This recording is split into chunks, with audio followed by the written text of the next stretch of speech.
दोस्तों, story lover channel में आपका हार्दिक स्वागत है। तो आपको एक सच्ची कहानी सुनाने जा रहा हूँ। टाइपिंग कोचिंग सेंटर में विजय का पहला दिन था। वह अपनी सीट पर बैठा टाइप सीखने के लिए नियमावली पुस्तिका पढ़ रहा था। तभी उसकी निगाह अपनी केबिन के गेट की तरफ गई। गजरारे नयनों वाली एक सांवली लड़की उसकी केबिन में आ रही थी। लड़की उसकी बगल वाली सीट पर आकर बैठ गई, टाइपराइटर को ठीक किया और टाइप करने में लग गई। विजय का मन टाइप करने में नहीं लगा। वह किसी भी हालत में लड़की से बातें करना चाह रहा था। वह टाइपराइटर पर कागज लगाकर बैठ कर देखने लगा। लड़की की उंगलियां टाइपराइटर के ही गुस्से से बोली, आपको टाइप करते हुए देख रहा हूँ, यहाँ क्या करने आए हो? टाइप सीखने। ऐसे सीखोगे? लड़की के स्वर में तल्खी बरकरार थी। मेरा आज पहला दिन है, इसलिए मेरी समझ में कुछ नहीं आ रहा है। आप टाइप कर उंगलियां कैसे पड़ती हैं कीबोर्ड पर? आपको टाइप करते देखकर लगा कि मैं भी सीख जाऊंगा। यदि इसी तरह मुझे ही देखते रहे तो आपकी यह मनोकामना कभी पूरी नहीं होगी। लड़की फिर टाइप करने में जुट गई। विजय भी कीबोर्ड देखकर टाइप करने में महसूस कर रहा था। 10 मिनट बाद ही उसने टाइपराइटर का रिबन फंसा दिया। रिबन तो फंसेगा ही जब ध्यान कहीं और होगा। लड़की उसके टाइपराइटर को थोड़ा अपनी ओर खींचकर रिबन ठीक करने में लगी। उसे उठाने के लिए झुका तो उसके गले से चुन्नी गिर गई। रिबन उठाने के लिए विजय भी झुका था।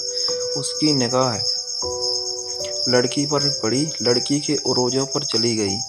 वह सकपका गया। लो, ठीक हो गया, लड़की ने कहा। उसकी चेतना लौटी।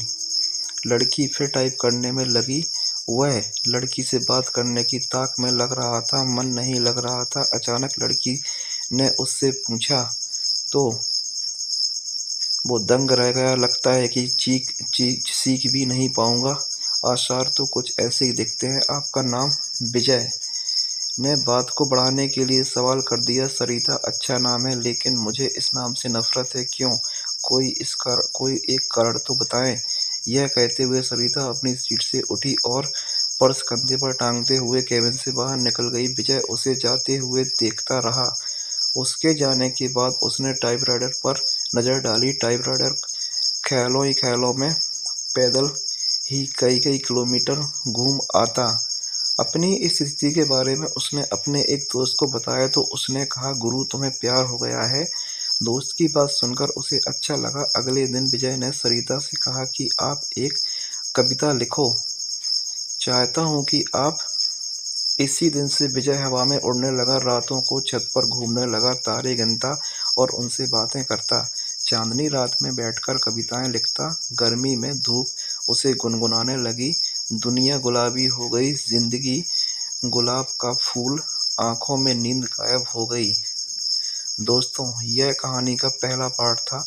दूसरा पार्ट सुनने के लिए कृपया इस चैनल को फॉलो करें, लाइक करें, सब्सक्राइब करें। धन्यवाद।